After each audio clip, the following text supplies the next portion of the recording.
ഏറ്റവും ഇമ്പോർട്ടൻ്റ് ആയിട്ട് നമ്മൾ ഈ ഫ്രെയിം സെറ്റ് ചെയ്യുന്നതിന് മുമ്പ് കൺസിഡർ ചെയ്യേണ്ടത് ബയോഗ്യാസിൻ്റെ ഇൻലെറ്റ്സ് ആണ്. ഇതാണ് ഫുഡ് വേസ്റ്റ് ഇടാനുള്ളതും ഇത് കോഴിയുടെ വേസ്റ്റ് ഇടാനുള്ളതും. ഇതിനെ ഇവിടെ നമ്മൾ ഒരു ടീ ജോയിൻ്റ് വഴി കണക്ട് ചെയ്തിരിക്കുകയാണ്. Hello, welcome back to my channel. ഞാൻ എൻ്റെ കോഴി വളർത്തലിനെ കുറിച്ച് ഒരു ഡീറ്റെയിൽ വീഡിയോ ഇട്ടിരുന്നു.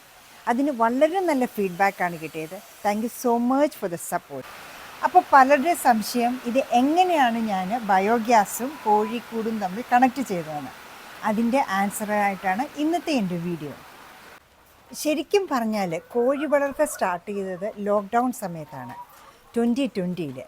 അപ്പോൾ ആദ്യത്തെ ഒരു 1 ഇയറോളം എനിക്ക് ബയോഗ്യാസ് ഇല്ലായിരുന്നു. അപ്പോൾ ഞാൻ പണ്ട് പറഞ്ഞതുപോലെ തന്നെ ഈ വേസ്റ്റ് എല്ലാം കൂടെ കോരിയെടുത്ത് മണ്ണിൽ കുഴിച്ചിടുകയായിരുന്നു ചെയ്തുകൊണ്ടിരുന്നത്.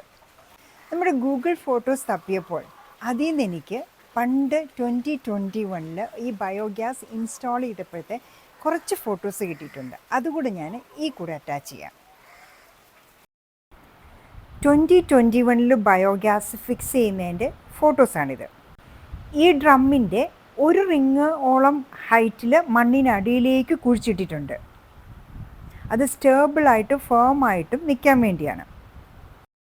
ഈ ഡ്രമ്മിൻ്റെ ഹൈറ്റ് അനുസരിച്ചാണ് കോഴിക്കൂടിൻ്റെ ഫ്രെയിം വർക്ക് ചെയ്തത്. ആദ്യമേ ബയോഗ്യാസ് പ്ലാന്റാണ് ഫിക്സ് ചെയ്തത്. ആ പ്ലാന്റിൻ്റെ ഹൈറ്റിനനുസരിച്ച് ഫ്രെയിം വർക്ക് ഉണ്ടാക്കിയാണ് കോഴിക്കൂട് ഫിക്സ് ചെയ്തത്. ഏറ്റവും ഇമ്പോർട്ടൻ്റ് ആയിട്ട് നമ്മൾ ഈ ഫ്രെയിം സെറ്റ് ചെയ്യുന്നതിന് മുമ്പ് കൺസിഡർ ചെയ്യേണ്ടത് ബയോഗ്യാസിൻ്റെ ഇൻലെറ്റ്സ് ആണ്. ഇതാണ് ഫുഡ് വേസ്റ്റ് ഇടാനുള്ളതും ഇത് കോഴിയുടെ വേസ്റ്റ് ഇടാനുള്ളതും. ഇതിനെ ഇവിടെ നമ്മൾ ഒരു ടീ ജോയിൻ്റ് വഴി കണക്ട് ചെയ്തിരിക്കുകയാണ്. പിന്നെ ഈ ഫ്രെയിം വർക്ക് കോഴിക്കൂട് വയ്ക്കാനുള്ള ഫ്രെയിം വർക്ക് ചെയ്യുമ്പോൾ നമ്മളുടെ ആക്സസിബിലിറ്റി കൂടെ നോക്കണം. ഇങ്ങനെ നിന്ന് ക്ലീൻ ചെയ്യാൻ നമുക്ക് എളുപ്പമായിരിക്കണം. ആ ഹൈറ്റും കൂടെ കൺസിഡർ ചെയ്ത് വേണം ഈ ഫ്രെയിം വർക്ക് ചെയ്യാൻ. ഇനി വരുന്നത് നമ്മുടെ ഫ്രെയിമിൻ്റെ ഹൈറ്റാണ്. നമ്മൾക്ക് ഈസി ആയിട്ട് കോഴിക്ക് തീറ്റ കൊടുക്കണം, വെള്ളം കൊടുക്കണം. പിന്നെ ഇതിന് മുകളിൽ കൂടെ ഷീറ്റ് വരണം, ഈ കോഴി നനയാണ്ടിരിക്കണം. ഇത്രയും കാര്യങ്ങൾ വേണം നമ്മൾ പ്രത്യേകം ശ്രദ്ധിക്കേണ്ടത്. ഇത് നമ്മുടെ ഷീറ്റിനുള്ള മെറ്റലാണ് ഈ കാണുന്നത്. ഷീറ്റ് സെപ്പറേറ്റ് ആയിട്ട് നമ്മൾ ഹോൾഡ് ചെയ്ത് നിർത്തിയിരിക്കുക. നമ്മുടെ ഔട്ട് ഹൗസാണ് 1 സൈഡ് സപ്പോർട്ട് എടുത്തിരിക്കുന്നത്. കോഴിക്കൂട് വെക്കാനായിട്ട് നമ്മൾ സെപ്പറേറ്റ് ഫ്രെയിം വർക്കാണ് ചെയ്തിരിക്കുന്നത്. ഇതാണ് കോഴിക്കൂടിനുള്ള ഫ്രെയിം വർക്ക്. ഈ കൂട് വെക്കാനുള്ള ഫ്രെയിം വർക്കിന് നമ്മൾ 2 സ്റ്റെപ്പായിട്ട് ഹൊറിസോണ്ടൽ ബാർസ് കൊടുത്തിട്ടുണ്ട്. അതെന്തിനാണെന്ന് പറയാം. ആദ്യത്തെ ഹൊറിസോണ്ടൽ ബാറ് നേരെ സ്ട്രെയിറ്റ് ആണ്. അത് കോഴിക്കൂട് നമുക്ക് വെക്കാൻ വേണ്ടി. രണ്ടാമത്തെ ഹൊറിസോണ്ടൽ ബാറ് സ്ലൈറ്റ് സ്ലാൻഡിങ് ആണ്. അവിടെയാണ് നമ്മൾ മെറ്റൽ ഷീറ്റ് അടിച്ചിരിക്കുന്നത്. അതായത് കോഴിയുടെ വേസ്റ്റ് മുഴുവൻ ഈ മെറ്റൽ ഷീറ്റിൽ വന്ന് വീഴണം. അപ്പോൾ സ്ലാൻഡിങ് ആയിട്ട് വെക്കാൻ കാരണം ഈ ഷീറ്റ് ചെരിഞ്ഞിരുന്നാലേ നമുക്ക് വെള്ളം ഒഴിച്ച് കഴുകിക്കളയാൻ ഈസി ആയിട്ട് പറ്റുള്ളൂ. കോഴിയുടെ വേസ്റ്റ് എല്ലാം ഇങ്ങനെ വന്ന് നമ്മുടെ ഈ മെറ്റൽ ഷീറ്റിൽ കിടക്കും. ഡെയിലി മോർണിംഗ് നമുക്ക് ഇതങ്ങ് വാഷ് ചെയ്ത് വിട്ടാൽ മതി. ഈ കൂട് ഇങ്ങനെ ഫിക്സ് ചെയ്തപ്പം നമ്മൾ ഈ കൂടിന് ചെറിയ ഓൾട്രേഷൻസ് വരുത്തി. അതായത് വെള്ളം വെക്കുന്ന ബക്കറ്റ് ഇവിടെയായിരുന്നു, എന്നിട്ട് ഡ്രിപ്പിലായിരുന്നു വെള്ളം കൊടുത്തുകൊണ്ടിരുന്നത്.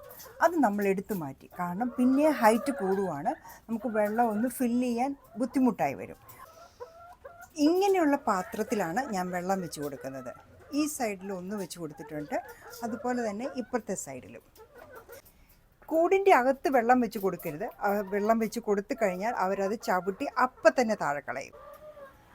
പിന്നെ ഞാൻ ചെയ്തത് ഈ കോഴിക്കൂടിനെ കംപ്ലീറ്റ് ആയിട്ട് വളരെ അടുത്ത കണ്ണിയുള്ള മെഷിട്ട് ഒന്നുകൂടെ കവർ ചെയ്തു, ഫുള്ളായിട്ട് അങ്ങ് തൊട്ട് ഇങ്ങോളം. ഈ മുട്ടയെടുക്കുന്ന ഈ പോർഷൻ മാത്രമേ ഞാൻ കവർ ചെയ്യാതെ വിട്ടിട്ടുള്ളൂ.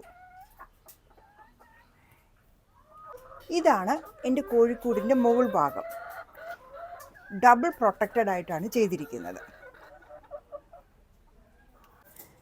കോഴിക്കൂടും മെറ്റൽ ഷീറ്റും തമ്മിലുള്ള ആ ഗ്യാപ്പ് അതും ഞാൻ കവേർഡാക്കി വെച്ചിരിക്കുകയാണ്. ഈ മുട്ടയെടുക്കുന്നതിൻ്റെ തൊട്ട് താഴെയായിട്ട് ഇവിടെ പച്ച നെറ്റ് കൊടുത്തിരിക്കുകയാണ് മെഷ്. അത് ഞാനൊരു എസ് കൊളുത്തിൽ ഹുക്ക് ചെയ്തിട്ടിരിക്കുക. അതുപോലെ തന്നെ വല്ലപ്പോഴും ഇവിടെ വിസിറ്റ് ചെയ്യാൻ വരുന്ന വേറെ കുറച്ച് ആൾക്കാരുണ്ട്. അതാണ് നമ്മുടെ കീരികൾ. അവർ വല്ലപ്പോഴും വരത്തുള്ളൂ, പക്ഷെ വന്നു കഴിഞ്ഞാൽ കോഴിയുടെ കാലിൽ പിടിച്ച് കടിക്കും. അങ്ങനെ 1-2 എപ്പിസോഡ് ഉണ്ടായി. അതിനുശേഷമാണ് ഞാൻ ഈ മെഷ് വെച്ച് എല്ലാ സൈഡും പ്രൊട്ടക്റ്റഡ് ആക്കിയത്. ഇത് നമ്മുടെ കോഴിക്കൂടിൻ്റെ ബാക്ക് സൈഡ്, അതായത് ബയോഗ്യാസ് പ്ലാന്റുമായിട്ട് കണക്ട് ചെയ്തിരിക്കുന്ന സൈഡാണ്. ഇവിടെയും കൂടിനും മെറ്റൽ ഷീറ്റിനും ഇടയ്ക്കുള്ള സ്പേസ് നമ്മൾ വലിയ മെഷുള്ള നെറ്റ് വെച്ച് കവർ ചെയ്തിരിക്കുക. ഇത് 2 മെഷാണ്. ഇതും ഒരു എസ് കൊളുത്തിട്ടാണ് ഞാൻ ഹുക്ക് ചെയ്തിട്ടിരിക്കുന്നത്.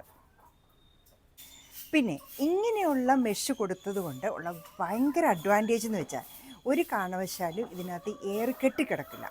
കംപ്ലീറ്റ് എയർ സർക്കുലേഷനാണ്. അതുകൊണ്ട് സ്മെല്ലെന്ന് പറഞ്ഞൊരു കാര്യം ഞങ്ങളുടെ ഈ കോഴി വളർത്തലിൽ ഒരിടത്തുമില്ല. പിന്നെ സിറ്റിയിലെ ലൈഫിലെ തൊട്ടടുത്തടുത്തായിട്ടാണ് വീടുകൾ. ബാക്ക് സൈഡിൽ 2 മെഷ് വെച്ചാണ് ഞാനിത് കവർ ചെയ്തിരിക്കുന്നത്. ഇതേ ഒരു മെഷ് മാറ്റി. അപ്പോൾ നമുക്ക് ഇതാണ്ട് കോഴിയുടെ വേസ്റ്റ് എല്ലാം ഇങ്ങനെ കിടക്കുന്നത് കാണാം.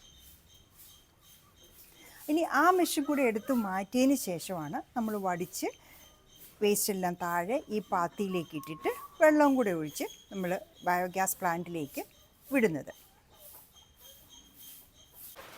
വാഷ് ചെയ്ത് കളയുന്ന ഈ കോഴിയുടെ വേസ്റ്റും വെള്ളവും കൂടെ നമ്മളുടെ വീടുകളിൽ ഉപയോഗിക്കുന്ന പാത്തി, ഷീറ്റിടുന്ന വീടുകളിലുള്ള വെള്ളം കളക്ട് ചെയ്യാനുള്ള പാത്തിയാണ് ഈ വെച്ചിരിക്കുന്നത്.